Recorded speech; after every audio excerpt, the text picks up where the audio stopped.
Yeah, we're good to go. So, hey Eddie. Hey Ollie. My name's Oliver. This is a conversation I'm going to have with Eddie Stern. We talked together last year. Just a year ago. Was it exactly a year? I can't remember. Exactly. Exactly a year ago. Let's make it a thing. Yeah, every year. This time we're not going to talk so much about music apparently. We've been told we stick to yoga and science and pranayama, asana. But I'm sure it's going to be a great chat. Let's do it. So, how are you doing firstly? I'm fine. How are you? I'm pretty good. I'm quite hot, but other than that, I'm alright. Yeah. Good. And this is, what number of visits have you done to Aberdeen? I don't know. I think this is 4 or 5. Maybe 4. Okay. Maybe 5. What is it about Aberdeen that keeps you coming back? Mo? No, it was lovely. It's a shame I was not here, but yeah, it was great. I want to start with, I was thinking of how we could open this so that we can get straight to yoga. Okay. And a couple of years ago, I was going to teach at a village hall, and one of the hall trustees was there, opening up the hall for me. And she said, "Oh, you're the Pilates guy." And I said, "No, I'm a yoga teacher." And she went, "Oh, it's the same thing to us," and then walked off. And that stuck with me ever since, this idea that if you're not immersed or aware of what yoga encompasses, to many people it's synonymous with something like Pilates or exercise or stretching, whatever. And I was wondering how you would respond to a complete lay person who said, "Well, what is yoga all about?" How would you describe it to them? Well, that's always a hard thing for me to do because I have an overly complicated mind. Yeah. But yoga is a philosophy, and the principle behind the philosophy is that we're doing something with our mind to have a sense of who we truly are. And the things that we're going to do with our mind are we're going to slow it down, we're going to calm it down, we're going to focus it in a particular direction, we're going to try to find stillness. And in order to do that, we can do things with our body, like particular yoga postures. We can do things with our breathing, measured slow breathing. And we can do different types of meditation practices or meditative practices. And those include things like prayer, chanting, stillness, compassion, all these different types of internal processes.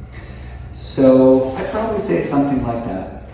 That while Pilates and other exercise endeavors are very good for your physical body, yoga is also good for your physical body, but yoga is built on the idea of knowing who we are, understanding what purpose and meaning is in our lives, and how to align ourselves with purpose and meaning so we can live a fulfilled life. That's an excellent answer. Thank you. Send me to that town hall. Yeah. I'm ready. Get right. Why is it, do you think, that you touched on this idea, or you touched on many ideas that yoga goes way past just what we do with the body, but why is it so prevalent, especially nowadays, this idea that yoga is asana and not much more than asana? Where do you think that comes from? Well, I think the idea that yoga is primarily about doing yoga postures or yoga asanas mainly comes because it's the most visible part of yoga. And so as soon as yoga poses started being painted and drawn and then much later photographed and spread about, these were the ideas, the impressions that people received of what yoga is. You would see people in meditative poses, of course, but you would see people in other types of postures. And remembering that the word asana means a posture, that even if you see someone in lotus or something like that, you automatically associate this lotus posture with the practice of yoga. And I remember when I was first in India in the 1980s and things like that, the French people that I was meeting over there referred to lotus pose as the yoga posture. And that was, the lotus pose was the yoga posture, because they knew that, boom, this was equated with it. So these are, and one of the things about yoga as well is that the idea primarily behind knowing who we are and relieving suffering in our lives, which is one of the premises of yoga, is that we have a perceptive sense. And our perceptive sense is going to be interpreting information from the world around us and from our inner experience and making decisions about those things. So we want to clear these perceptive fields, and we want it so that the way that we cognize, the way that we perceive, and the way that we interpret information is based on something within us and not just what the world is showing us, quote unquote, the world. The world is really nothing than our own interpretation of how we view it. Now, if the world is showing us postures all the time, that's the perceptive sense that most people are going to gain about yoga. And right now, there's a lot more pictures of yoga postures than there ever has been on the history of yoga. We have advertising, we have marketing, now there's social media, which is a new thing in the world for us. But even before that, there were books and all sorts of stuff like that. So it's the most visible part, and the most visible part is the thing that people identify with. Yeah. This is a key point, sorry. The most visible part is what people identify with. And that's why we identify with our bodies, because our bodies are the most visible part of who we are and who other people are too. But it's the invisible things that yoga is really interested in. Yeah. And invisible things are your breath and your emotions and your thoughts and your ability to direct your thoughts and things like love and compassion. Subliminal impressions in the field of our consciousness, which give rise to our behavior and the way that we do things. This is what yoga is really interested in, the hidden things which are unseen, but as real as our bodies. Yeah, absolutely. It's difficult trying to condense that when you're speaking to someone who doesn't know much, and you're trying to get all that information across in something the length of a tweet. Well, you just say it's the same as Pilates, but with no reformer. Yeah, you could say that. Yeah, with the asana, I almost see it like it's a sort of laboratory that you can then inspect these subtler elements. You can go from the gross body and see how all these things are kind of refracted within the postures that you're working in. But it's quite... I'd like to know how you actually, when you're teaching, how do you encourage your students to go past just a physical thing, or do you just accept them as they are and that's something for them to discover perhaps on their own, or maybe they never do? Well, when you start to pay attention to something, the thing you pay attention to will start to reveal itself to you. And so I simply think that doing asanas are paying attention to your body, moving your awareness through your body in a new type of a way. And your body will teach you things. And then what we have to do is listen to those things and abide by them. And then changes start to occur. So the physical body, the emotional body, the breath body, the mental body, the discerning body, the compassion body, these are all the same thing. They all fill each other completely. In the Taittiriya Upanishad, where the first conception of the five bodies is given, it says that each of the five bodies fills all of the others in the same shape, in the same size, and even extends beyond it.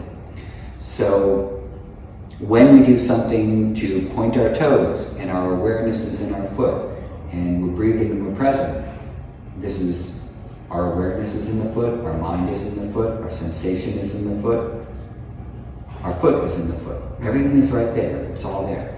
It's only when we start to bifurcate it and separate these things off from each other that the problems start to occur within yoga as well. That you say, oh, if you do this, then later on you might be able to do that. But you'll have to perfect this thing first before you can do that. Right. And if you don't reach this level of some physicality, then this, that, or the other won't happen.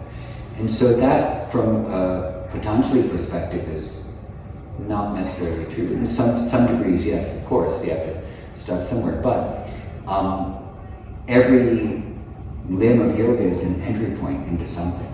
And so you can start wherever you start. Some people start with meditations. Some start with samadhi practices. Some people start with asanas. And I was going to ask about that, but the 8 limbs, you don't see it as sequential. There's no kind of hierarchy to the limbs. You see the limbs as any, or as equally important in terms of entry points? They're equal based on the, you could say the word eligibility, or the, I don't want to say the level, but there's a word that's adhikara, and adhikara means what's your capability? What are the things that you're aligned with, that you're able to to cognize and to make work. And you were just speaking about your friend who's an organ repair person. Yeah. Okay, he has a particular adhikara for repairing organs. Not many people have that. Yeah. And so whatever your alignment is for a particular thing, that's the thing that you'll be able to do. So maybe asanas are going to be the thing that bring you into the full presence of the moment. Maybe seated meditation, maybe service, maybe chanting, maybe surrender. Is this like Dharma? Is this the same idea as your Dharma? Well, it could be. If you look into Gita, you'll read something like this. It's better to do your own dharma poorly than follow the dharma of another and do it really well, because it's not yours. So you could kind of equate dharma with adhikara. But dharma is, these are the things that you do, the way that you live, to achieve the best possible outcomes of your life. And so that's basically, dharma is from the verbal root dra, which is a container, which means to hold. So that which is holding the potential for what we can be and what we should be doing, that's dharma. And it expresses itself in manifold ways, depending on the karmas and samskaras and all that of an individual. So to perceive purpose, align yourself with it, act accordingly for the best possible outcomes, roughly speaking, that would be dharma.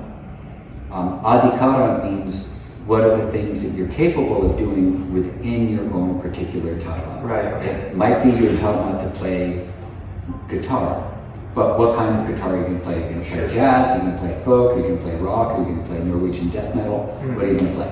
Yeah. Classical. Yeah, I got you. Okay. Yeah. So it's within it. So in that regard, do you see your overall purpose as teaching? Like, what is it that's driven you for the last, is it 30 years you've been teaching now? Yeah, I think so. I started teaching in 1989, so 35 years. Gosh. When did you start practicing? 1986, 1987. So you started teaching just a couple of years after you started practicing? Yeah.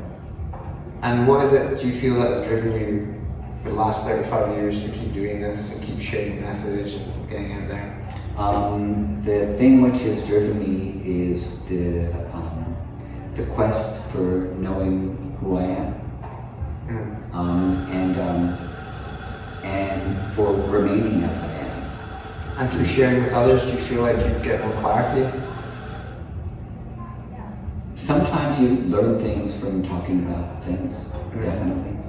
And do I get more clarity about myself from teaching? Not really, but I get more clarity about the information I'm sharing by teaching. Right. So that's definitely the articulation of something that you're studying or trying to understand. How well you can articulate it is going to be a measure of how well you really know it. Yeah. Because like if you're saying something out loud, before you say it out loud, you have to think it, right? Or you have to feel it, or you have to sense it.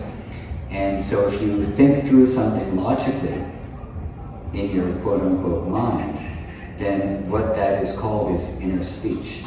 And so if your inner speech is clear and cohesive and coherent, then your external speech might be a little bit articulate as well. Yeah. And before you can form your coherence of inner speech, you need to have a sense and a feeling of what that thing is you want to express. And these are the first three levels of speech that you find in Vedanta and in Kashmiri Shaivism. And then the fourth level is the transcendent level, which is the potential for all language or all manifestation to come forth. So yes, by sharing things and talking about things, you can articulate ideas and see how well you understand them.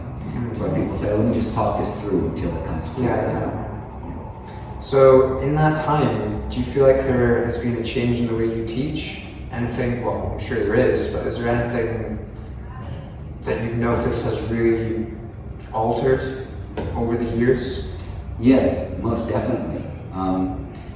First of all, when I started, I was very, very shy and spoke very softly, and it was hard for me to speak up so people could hear me. And so now I'm slightly less shy, but I'm still, I still doubt myself, in certain ways. And So I consider myself still like a young teacher, not a fully developed, super confident teacher. And but what I do is I share what I love and what I'm thinking about and what I'm studying and what I'm reading. So that's primarily like what it is. It's like a sharing of stuff that fascinates me.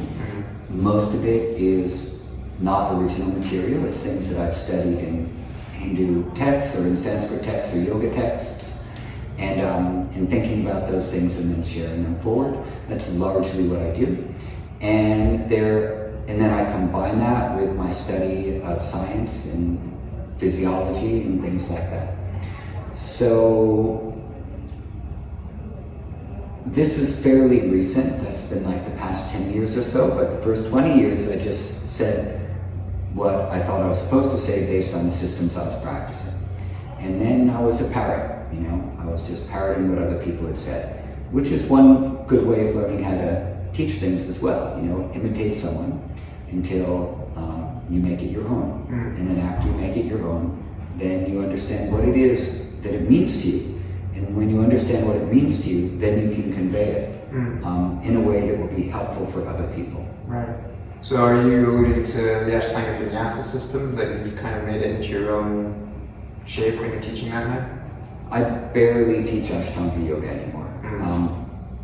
But when I did Shivananda yoga, when I did Kundalini yoga, when I taught Jivamukti yoga back in the early starts of Jivamukti, and then with Ashtanga yoga, yes, those are systems that were created by other people.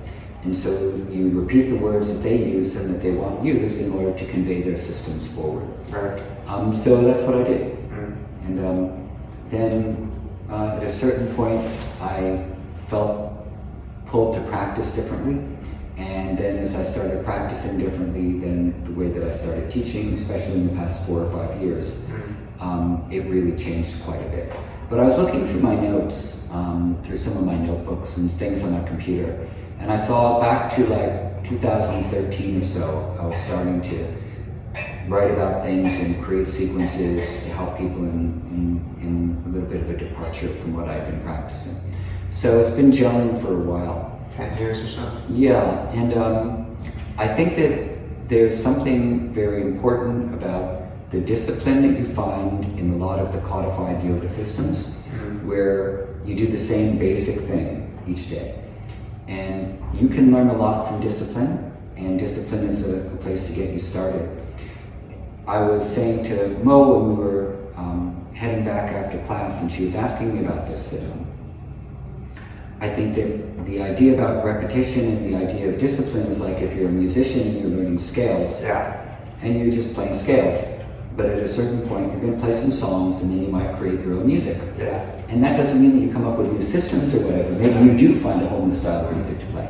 But the thing is that you use that discipline and you use that practice for something else to reveal itself, not just to get stuck in a thing, a routine, and create a dogma around it, which is what happens in institutions all around the world. Another example I gave her was that you could be the kind of a painter who comes into the studio and you paint a canvas white every day. Painters have done that. And part of their process is the actual painting, the brushstrokes, and not so much what is there on the canvas. So that's one approach to doing the same thing every day, 100% valid. Another approach is, maybe I want to use a little blue. Maybe I want some yellow. Maybe I want to paint a still life. Maybe I want to be maybe I'm going to abstract this and see. And that's how Cubism came, Impressionism before that, and all these different art styles that we have come from people first being very, very skilled in a technique, and then seeing how do I express the world I see around me with the tools I've learned, and maybe creating new ones. So I'm not saying that's what I'm doing necessarily. I'm just saying you could paint a white painting, or you could decide, I understand the brushstrokes. And now my process isn't just brushstrokes. My process is going to be, what do I create out of this for outcomes for other people, and for myself too. You mentioned in this 10-year stretch, or 5, or how many years you feel it, You also mentioned an increase in how much you're looking into the science and how much you're digging into that and how that underpins these yogic techniques and practices. And I haven't practiced with you yet, but I see from the outside that there's a lot of inspection and interest in pranayama and breath. And I was wondering if you could touch on that. Had you always had an interest in pranayama from the start, or was it something, because it seems like from the outside that it's blossomed into almost like the vanguard of how you teach. You're responsible for the breathing app, you've got the breathing diabetes thing going on, you extensively talk about it in your book, One Simple Thing, especially towards the end when you give examples of things that just the basic person could work through. Is that something that's always interested you, or is it something that's kind of appeared more recently? Yeah, and I also have a new book called Healing Through Breathing, which is on Audible, and that's all about breathing. Is that out now? Yeah, it's out now. I was interested in pranayama from very early on. When I first started doing yoga, the things that I was taught to do was become a vegetarian. That was by my friend Ted Bajorek in 1986 at Bleecker Bob's Records.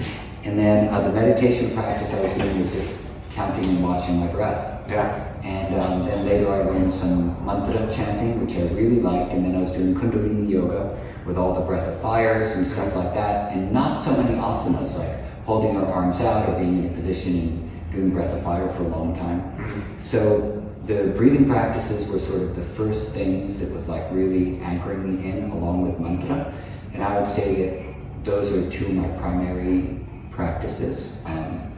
Mantra and pranayama. Mantra, yeah, and then asanas and pranayama equally. But for many years, mantra was, pranayama was like one of the primary things I did.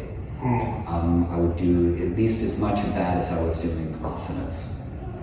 I read, this was a few years ago in a yoga magazine, I can't remember what it was called, it might have been called Hymns or something.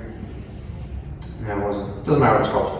They did a survey of UK teachers, and they said something like 5% of UK yoga teachers teach less than 5 minutes of pranayama in an hour class. That it's just like 95% asana. And I'm also really interested in pranayama. It's something that I find really exciting and interesting. And I'm building up more and more pranayama practices when I'm teaching. And I remember saying a couple of years ago to my students, I think in a few years' time, breathwork is going to become mainstream and zeitgeisty. And I feel like we're in that place now where you're starting to see wearables like Oxa, things you put around you can wear rings and all that kind of stuff to start getting more insight into your breath. And I'm finding it interesting that now we're at this point in time where it seems like, I'm going to say, the West is now ready to start inspecting the incredible powers of breath. But what I wanted to ask you, is there a difference in your eyes between breathwork and pranayama? Do you see them as distinct? Yeah, there's a massive difference. Pranayama is based on thousands of years of philosophy, and it's a particular, you could say, science, or a particular intervention, protocol, praxis for quieting your mind so that the purposes of yoga will be, revealed to you.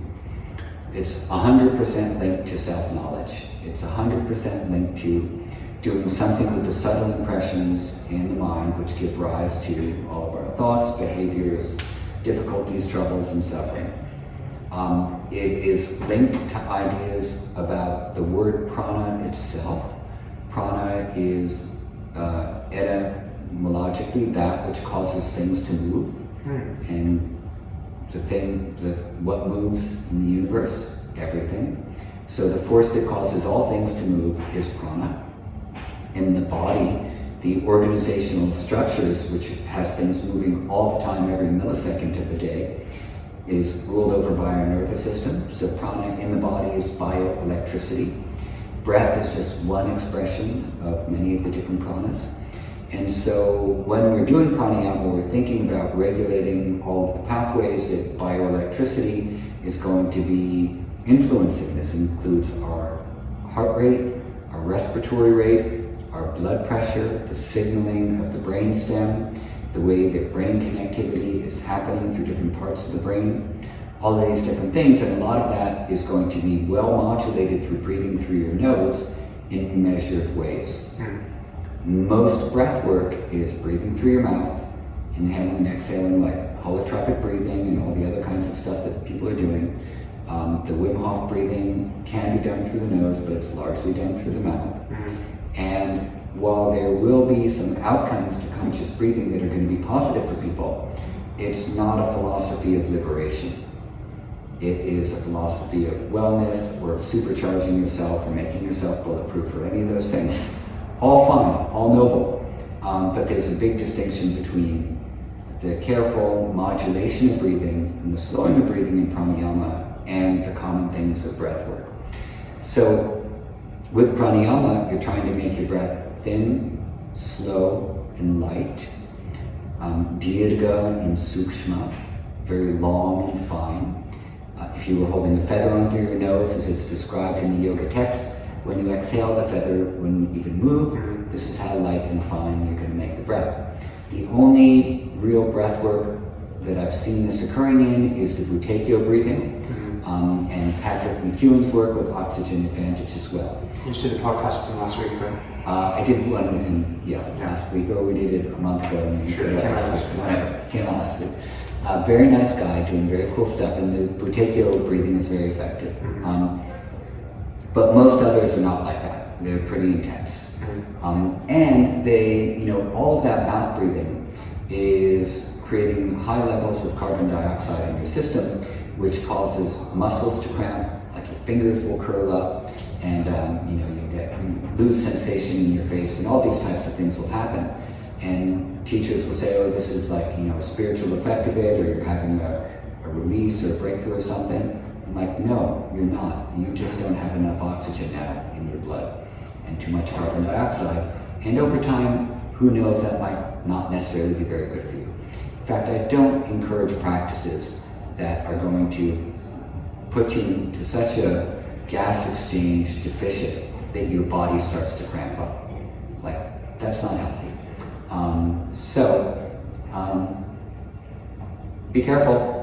Be careful, folks. While the huffing and puffing might be, and one of the things is, a lot of those things that are very, very intensive, they give you an experience of something. And we like to feel things, we like to experience things. But we shouldn't go chasing after experiences, because then it's just one experience after another, and it becomes an addiction of having to do more, having to do it again.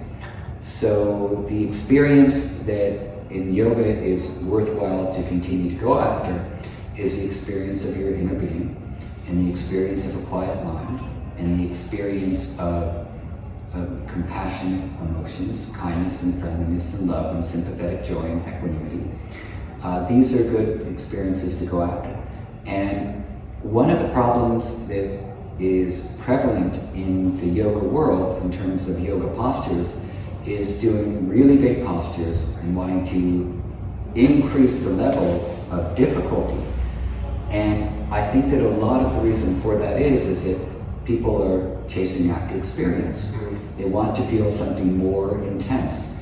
And feeling something more intense is not going to be helping you evolve spiritually necessarily. It's just going to be feeling more. Sometimes you have situations where you might tell a very advanced person to do a very simple thing, like, lie still and bring one arm over your head and just, what do you feel? And they might go, I don't feel anything. How can you not feel anything? Do you feel the ground below you? Do you feel the air on your skin? Do you feel the breath in your nose? Do you feel that you're alive? And so these are very, very simple things, which actually are also yoga. But the main yoga is showing up as yourself in every situation, as my friend and old philosophy teacher Shyama Ranganathan expresses it. The yoga is to know who you are and abide as who you are, and be in that, and then to show up truthfully as yourself in every situation that you arrive into.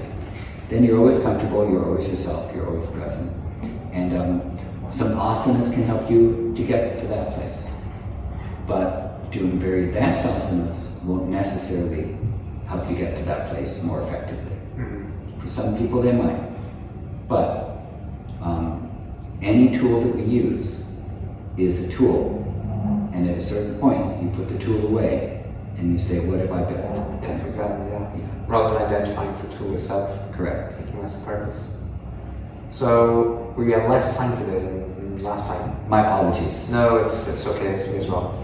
So if we were to wrap things up, because we've got like a minute left, something like, let's say you were marooned on a desert island for the rest of your life, and you're allowed to take with you 3 postures, 3 different kinds of pranayama, and 3 musical artists and their whole output of work.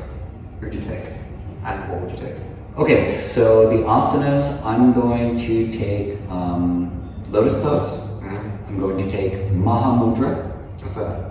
Mahamudra, we'll do it in the next podcast. Okay. And I think I'm going to take a headstand just to see the world upside down. Nice. Okay, pranayamas, I'm going to take Bastrika with Surya Vedana afterwards. And I'm going to take, I think I'm going to take, can I take a Kriya also? Maybe Yeah, I can do Nali, because there's not going to be a lot of food on the desert island. And we need to keep things moving. I'm going to take Nali, I'm going to take Bastrika with Surya Vedana, and because it's a desert island, it's bound to get hot, I'm going to take Sitkari for a cooling breath. Okay, that's a good choice. All right, thank you. Artists. All right, I'm going to take David Bowie, why not? I'm going to take Smashing Pumpkins, and I've guessed both of those so far. yeah, I know. I'm an easy read on that. And then I'm going to take one classical Indian artist. Is he allowed to have accompaniment as well? Yeah. Okay, fine. Yeah. Okay, fine. I'm going to take Ustad Vilayat Khan, Excellent. and that's what I'm going to a desert island with. Sounds like heaven. Let's do it. Thank you very much, Eddie. Thank you, It's good Robert. to see you again. I hope to see you next year. Next year, yeah, absolutely. Peace. Cool. Bye-bye.